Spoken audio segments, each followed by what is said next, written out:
السلام علیکم ورحمۃ اللہ وبرکاتہ۔ تصوف کے اصولوں میں عورت اور مرد دونوں کی اصل پہچان روح سے ہے، مگر روح جو روح کو نہیں جانتا تو وہ ظاہر پہ رہتا ہے۔ عورت کو اللہ تعالیٰ نے فطری طور پر لطافت، حیا اور عفت کا مظہر بنایا، اور اس میں اللہ نے جیسے کوئی نایاب موتی ہوتا ہے تو نایاب موتی کو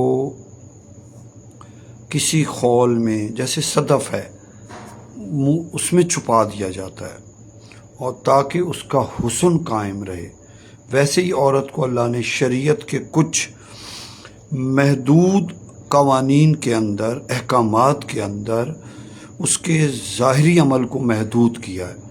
اس کی وجہ یہ ہے کہ اس کی روحانی عظمت کو بلند کیا جائے۔ جیسے موتی چھپا ہوتا ہے تو اس کی قیمت اس کے چھپے ہوئے نہیں کی، یعنی وہ بہت، اگر عام روڈ پہ پڑا ہو تو پتھر کی اور اس موتی میں فرق کیا رہے گا۔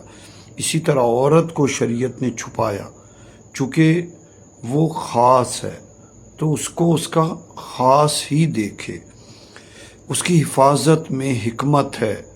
بعض ظاہری رکاوٹیں حقیقت میں پردہ ہوتی ہیں جو اصل میں گوہر کو بچاتی ہیں۔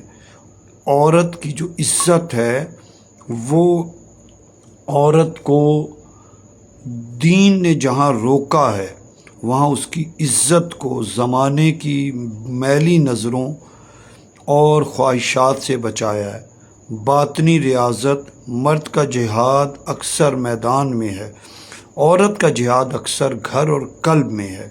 عورت کا جہاد جو ہے، اس کے اب اگر وہ اچھی تربیت کرے گی تو اچھی قوم پیدا ہوگی۔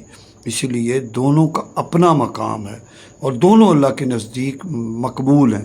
لطافت کا راز، جس لطافت میں فتنے کا امکان زیادہ ہو، شریعت وہاں پردہ ڈالتی ہے تاکہ نور باطن سلامت رہے۔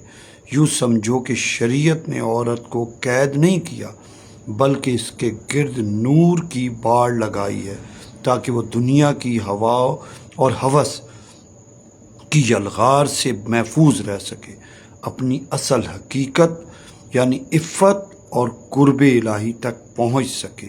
یہی تصوف کا نقطہ ہے۔ ظاہر کی پابندی اگر اللہ تعالیٰ کی رضا کے لیے ہے تو وہ دراصل باطن کی آزادی اور روح کی بلندی کے لیے ہے۔ جزاک اللہ۔